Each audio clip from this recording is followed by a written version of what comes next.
15 दाज्यू। दाज्यू गद्य कहानी शेखर जोशी का जन्म 10 सितंबर 1932 में अल्मोड़ा के ओलिया गांव नामक स्थान पर हुआ। कोसी का घटवार, 7 के लोग, दाज्यू हलवाहा एवं नौरंगी बीमार है, उसकी प्रसिद्ध कहानियां हैं। दाज्यू कहानी बाल श्रमिक पर लिखी गई कहानी है। मदन एक पहाड़ी बालक है जो पेट की आग बुझाने के लिए शहर में आकर एक होटल में काम करता है। भोलेपन में जिसे वह अपना दाज्यू अर्थात बड़ा भाई समझने लगता है, वह किसी प्रकार एक दिन उसके बाल मन पर आघात कर जाता है। इसका मार्मिक चित्रण इस कहानी में हुआ है। चौक से निकलकर बाई और जो बड़े साइन बोर्ड वाला छोटा कैफे है, वहीं जगदीश बाबू ने उसे पहली बार देखा था। गोरा चिट्टा रंग, नीली शफाफ आंखें, सुनहरे बाल और चाल में एक अनोखी मस्ती पर शिथिलता नहीं।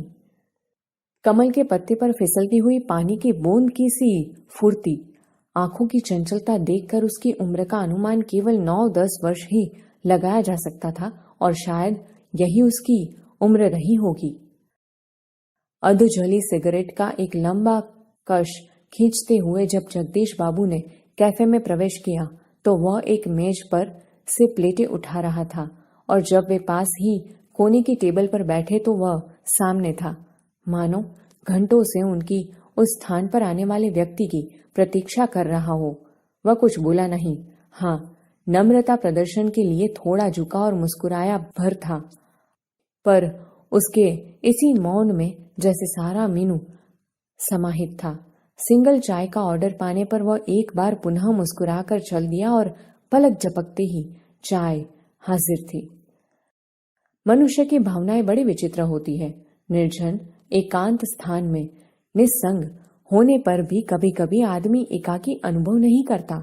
लगता है इस एकाकीपन में भी सब कुछ कितना निकट है, कितना अपना है। परंतु इसके विपरीत कभी कभी सैकड़ों नर नारियों के बीच जनरवमय वातावरण में रहकर भी सूनेपन की अनुभूति होती है। लगता है जो कुछ है वह पराया है, कितना अपनवहित, पर यह अकारण ही नहीं होता। इस एकाकीपन की अनुभूति, इस अलगाव की जड़ें होती है विछोह या विरक्ति की किसी कथा के मूल में। जगदीश बाबू दूर देश से आए हैं, अकेले हैं। चौक की चहल पहल, कैफे के शोरगुल में उन्हें लगता है सब कुछ अपंतवहीन है। शायद कुछ दिनों रहकर अभ्यस्त हो जाने पर उन्हें इसी वातावरण में अपनेपन की अनुभूति होने लगे, पर आज तो लगता है यह अपना नहीं, अपनेपन की सीमा से दूर, कितना दूर है। और तब उन्हें अनायास ही याद आने लगते हैं अपने गांव पड़ोस के आदमी, स्कूल कॉलेज के छोकरे, अपने निकट शहर के कैफे होटल। चाय साहब। जगदीश बाबू ने राखदानी में सिगारेट झाड़ी। उन्हें लगा इन शब्दों की ध्वनि में वही कुछ है जिसकी रिक्तता उन्हें अनुभव हो रही है और उन्होंने अपनी शंका का समाधान कर लिया। क्या नाम है तुम्हारा? मदन। अच्छा मदन, तुम कहाँ के रहने वाले हो? पहाड़ का हूँ बाबूजी। पहाड़ तो सैकड़ों है, आबू, दार्जिलिंग, मसूरी, शिमला, अल्मोड़ा। तुम्हारा गांव किस पहाड़ में है? इस बार शायद उसे पहाड़ और जिले का भेद मालूम हो गया। मुस्कुराकर बोला, अल्मोड़ा साहब, अल्मोड़ा। अल्मोड़ा में कौन सा गांव है? विशेष जानने की गरज से जगदीश बाबू ने पूछा।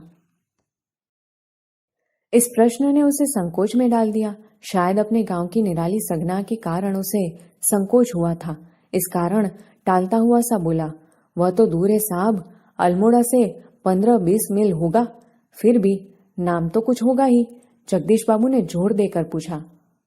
डोटिया लगो, वह सकुचाता हुआ सा बोला। जगदीश बाबू के चेहरे पर पुती हुई एकाकीपन की स्याही दूर हो गई और जब उन्होंने मुस्कुराकर मदन को बताया कि वे भी उसके निकटवर्ती गांव के रहने वाले हैं, तो लगा जैसे प्रसन्नता के कारण अभी मदन के हाथ से ट्रे गिर पड़ेगी। उसके मुंह से शब्द निकलना चाह कर भी न निकल सके। खोया खोया सा वह अपने अतीत को फिर लौट लौट कर देखने का प्रयत्न कर रहा हो। अतीत, गांव, ऊंची पहाड़ियां, नदी, ईजा, बाबा, दीदी, भूली, छोटी बहन, दाजू, बड़ा भाई।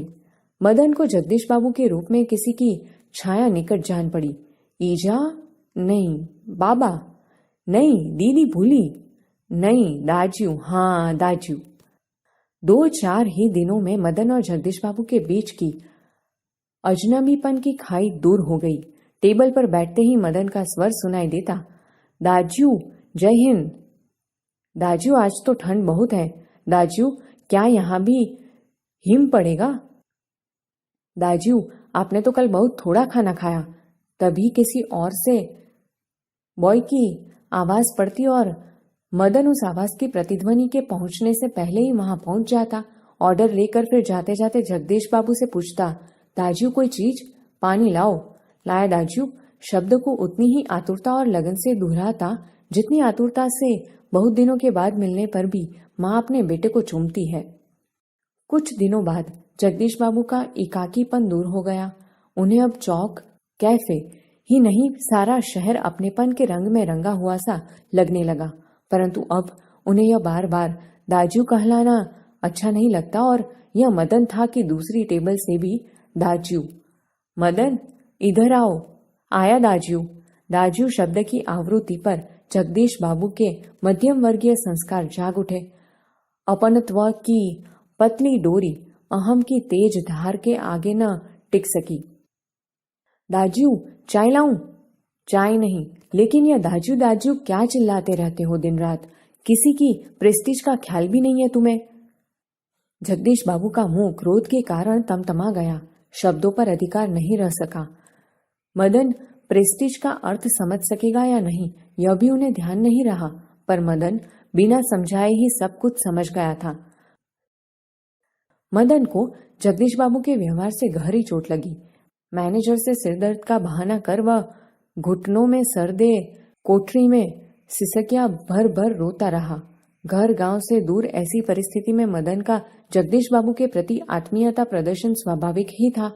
इसी कारण आज प्रवासी जीवन में पहली बार उसे लगा जैसे किसी ने उसे ईजा की गोदी से, बाबा की बाहों से और दीदी के आंचल की छाया से बलपूर्वक खींच लिया हो। परंतु भावुकता स्थायी नहीं हो तो रो लेने पर, अंतर की घुमड़ती वेदना की आंखों की राह बाहर निकाल लेने पर मनुष्य जो भी निश्चय करता है वे भावुक क्षणों की अपेक्षा अधिक विवेकपूर्ण होते हैं।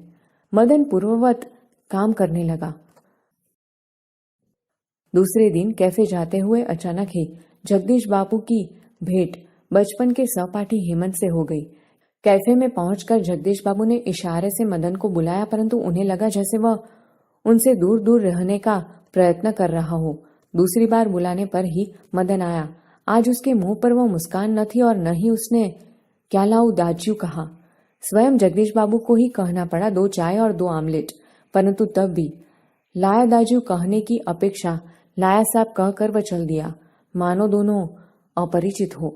शायद पहाड़ियां हैं, हेमंत ने अनुमान लगाकर पूछा।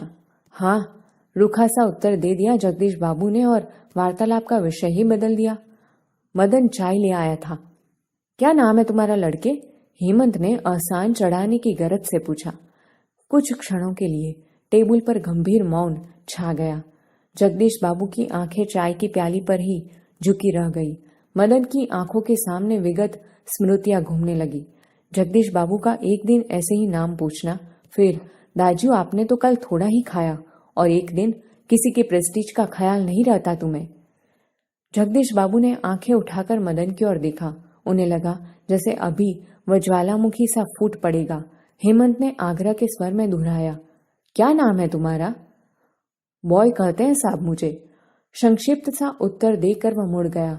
आवेश में उसका चेहरा लाल होकर और भी अधिक सुंदर हो गया था।